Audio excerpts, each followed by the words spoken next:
नमस्कार साथियों। कल बिहार में चुनाव होने वाला है। ऐसे में यह जानना बहुत ही आवश्यक है कि हमें अपना कीमती वोट किस पार्टी को देना चाहिए।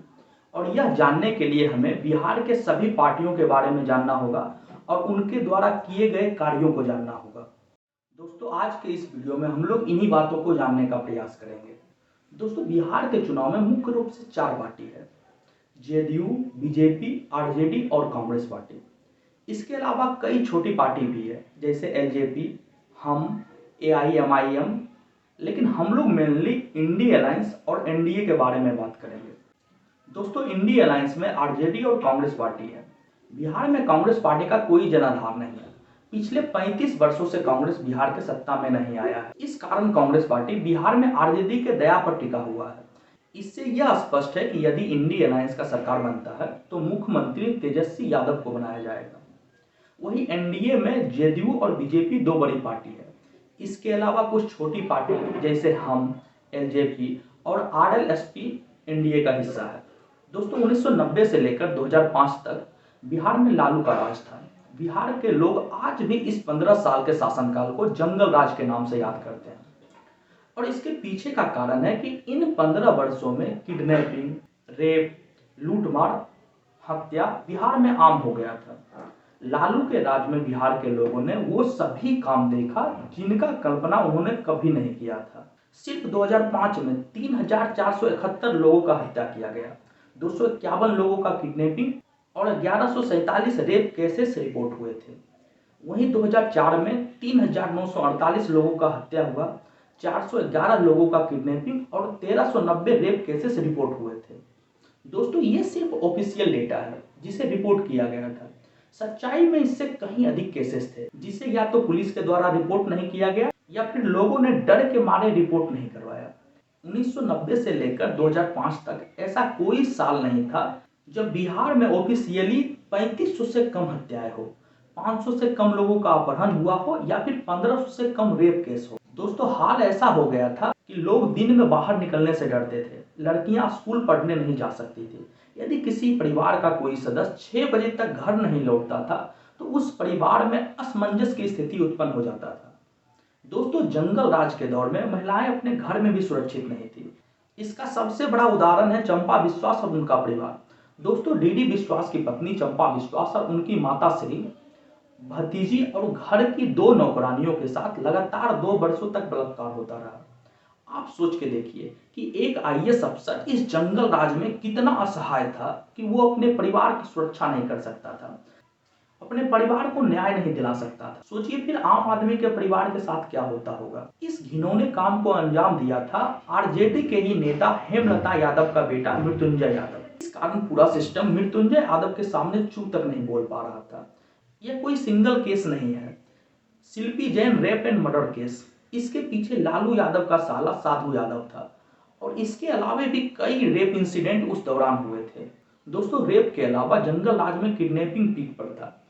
महिलाएं रेप से डरती थी, वहीं पुरुष किडनैपिंग से। इसके उदाहरण है गोलू अपहरण और हत्या, किसलय अपहरण, दीपक कुमार का अपहरण जैसे कई सारे अपहरण उस दौर में हुआ था। इनफैक्ट किडनैपिंग को तो सीएम हाउस से ही डिसाइड किया जाता था। किसका अपहरण करना है, कितना रैंसम वसूलना है, किसको टॉर्चर करना है, कितना टॉर्चर करना है, ये सब सीएम हाउस में ही डिसाइड होता था। जंगल राज में चाहे व्यापारी हो, सरकारी जॉब वाला हो या फिर कोई आम आदमी हो या फिर कोई बच्चा हो, कोई भी इस किडनैपिंग से सुरक्षित नहीं था। जंगल राज में एक ही चीज अच्छा था, किडनैपर्स और गवर्नमेंट के बीच तालमेल। आम लोग तो इतना कंफ्यूज थे कि रैंसम का पैसा किडनैपर्स को देना है या फिर सीधे गवर्नमेंट को पहुंचा दिया जाए। दोस्तों, रेप और किडनैपिंग के अलावा जंगल राज में हत्याएं भी रुकने का नाम नहीं ले रहा था। आम आदमी के अलावा कई सारे अपोजिशन लीडर्स जैसे अजित सरकार, दुबेन दुबे, छोटन शुक्ला, बीज बिहारी प्रसाद का हत्या किया गया। इसके अलावा शिल्पी जैन, गौतम सिंह, गोलू, डीएम कृष्णैया, इन सभी लोगों का हत्या हुआ। सिवान के लोग शहाबुद्दीन के आतंक से परेशान थे, जिसके बेटे को इस बार आरजेडी ने टिकट दिया है। सिवान में कोई भी नेता शहाबुद्दीन के खिलाफ चुनाव नहीं लड़ सकता था। पुलिस वाले इसके खिलाफ कार्रवाई नहीं कर सकते थे। विपक्ष के कार्यकर्ता अपने नेताओं के पोस्टर भी नहीं लगा सकता था। आम आदमी इसके खिलाफ कुछ नहीं बोल सकता था। जो भी इसके खिलाफ बोला उसका या तो हत्या कर दिया गया या फिर उसको गायब कर दिया गया। दोस्तों, चंदा बाबू के दोनों बेटों को सरेआम एसिड से नहला दिया गया था। ऐसा नहीं था कि शहाबुद्दीन कोई 30 मार खान हो, इसको राजनीतिक संरक्षण मिला हुआ था, इसलिए ये उड़ रहा था। जैसे ही एनडीए का गवर्नमेंट बिहार में बना, बिहार पुलिस ने सारा हेकड़ी निकाल दिया। दोस्तों, इन सब के अलावा लालू के राज में जातीय हिंसा को बढ़ावा दिया गया। लालू यादव का कहना था, भूरा बाल साफ करो, यानी भूमिहार, राजपूत, ब्राह्मण और लाला का खात्मा करो। 12 फरवरी 1992 को 37 भूमिहारों का हत्या कर दिया गया। 1993 में 5 राजपूतों का हत्या कर दिया गया। इसके प्रतिकार स्वरूप 1996 में भूमिहार राजपूतों ने 21 दलितों का हत्या कर दिया। 1996 में ही 56 दलितों का हत्या भूमिहार के द्वारा किया गया।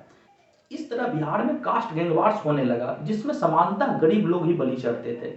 दोस्तों, इन सभी कास्ट गैंगवार्स के जनक थे लालू प्रसाद यादव। इनफैक्ट कई राजनीतिक नेताओं का तो डायरेक्ट कनेक्शन नक्सलियों के साथ होता। जंगल राज में शिक्षा का स्तर पूरी तरह से खत्म हो गया था। ऐसे भयावह स्थिति में बच्चे स्कूल नहीं पढ़ने जा सकते थे, उनके माता पिता बाहर जाने नहीं देते थे, स्पेशली लड़कियां तो बाहर जा ही नहीं सकती थी। बहुत से टीचर्स अपहरण के डर से स्कूल पढ़ाने नहीं जाते थे। जितने भी उद्योग बिहार में थे सभी बंद हो रहे थे। एक ही व्यापार अच्छा चल रहा था, किडनैपिंग का। इसके अलावा यदि डेवलपमेंट की बात की जाए तो सरकार और विकास का कोई दूर तक नाता नहीं था। बिहार में सड़कों का हाल बदतर हो चुका था, परंतु सड़क के नाम पर डायलॉगबाजी बेहतरीन था। आरजेडी के समर्थक इसी में खुश हो जाते थे। यदि लालू यादव के समर्थक कभी सड़क की मांग कर ले तो लालू यादव का कहना था, यदि सड़क बनवा दी है तो इस पर अपर कास्ट का गाड़ी चलेगा, तुम्हारा बच्चा कहाँ खेलेगा, भैंसिया कहाँ चलेगा बताओ। दोस्तों, 15 साल के दौरान लालू परिवार ने कई सारे घोटाले किए हैं, जिनमें चारा घोटाला, IRCTC घोटाला, लैंड फॉर जॉब घोटाला, ये सब प्रसिद्ध है। दोस्तों, 2005 से लेकर आज तक यदि 2.5-3 साल को छोड़ दिया जाए तो बिहार में एनडीए का सरकार है। इन 17-18 सालों में एनडीए द्वारा किए गए कार्यों को जानते हैं। पहला, गुंडा राज खत्म करना। दोस्तों, जंगल राज के दौरान बिहार में जो गुंडागर्दी का स्तर बढ़ गया था, एनडीए की सरकार ने सबसे पहले उसे खत्म किया। नीतीश कुमार के पहले कार्यकाल में लगभग 50,000 क्रिमिनल्स को न्यूट्रलाइज किया गया, और यह सब इसलिए हो पाया क्योंकि इस गवर्नमेंट ने प्रशासनिक व्यवस्था का सही से इस्तेमाल किया, पुलिस का इस्तेमाल सही जगहों पर किया। जबकि लालू यादव के राज में पुलिस का इस्तेमाल खैनी बनवाने में, नचवाने में या फिर मनोरंजन के लिए किया जाता था। जैसा कि मैंने पहले ही बताया कि लालू के राज में या तो कंप्लेंट दर्ज नहीं किया जाता था या फिर लोग डर से कंप्लेंट दर्ज नहीं करवाते थे, और ये डर लाजमी था क्योंकि जिसने भी कंप्लेंट करने का प्रयास किया उसका या तो हत्या हो गया या उसको गायब कर लिया गया।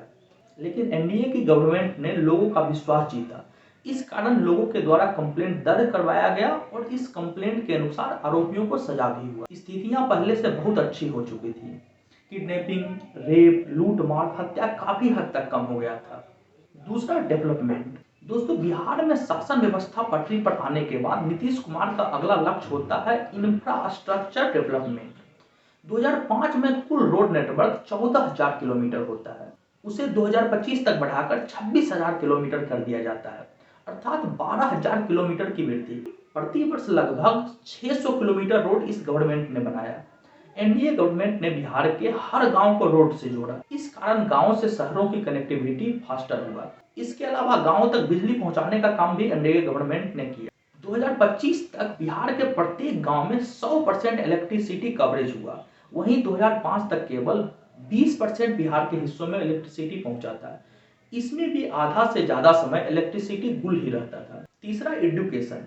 जंगल राज में जो शिक्षा की स्थिति बर्बाद हो चुका था उसको सही करने के लिए एनडीए गवर्नमेंट ने कुछ स्कीम चलाया, जैसे बच्चों को फ्री में यूनिफॉर्म प्रोवाइड करना या फिर मिड डे मील का व्यवस्था करना। इसके अलावा हायर एजुकेशन के लिए लड़कियों को फ्री में साइकिल देना। दोस्तों, ये सब स्कीम बिहार में बहुत ही कारगर साबित हुआ। इसके अलावा नए टीचर्स का रिक्रूटमेंट करना हो या फिर नया यूनिवर्सिटी बनाना हो, ये सब काम इस गवर्नमेंट ने किया। दोस्तों, एनडीए गवर्नमेंट के द्वारा बिहार के विकास के लिए बहुत काम किया गया है, जिसे सिंगल वीडियो में रखना संभव नहीं है। हम लोग ओवरऑल बात करते हैं कि इस गवर्नमेंट ने लॉ एंड ऑर्डर को सही किया, शिक्षा व्यवस्था को सही किया, इंफ्रास्ट्रक्चर को मजबूत किया, टूरिज्म बूस्ट किया, मेडिकल के क्षेत्र में अच्छा काम किया। इसके अलावा छोटे छोटे इंडस्ट्रीज को रिवाइव किया और भी कई काम किए हैं। लेकिन आज तक नीतीश कुमार पर कोई करप्शन का दाग नहीं लगा है। दोस्तों अंततः आप लोगों से निवेदन करूंगा कि 6 नवंबर और 11 नवंबर को वोट अवश्य करें। अपनी जाति से ऊपर उठकर वोट करें और विकास के नाम पर वोट करें। धन्यवाद।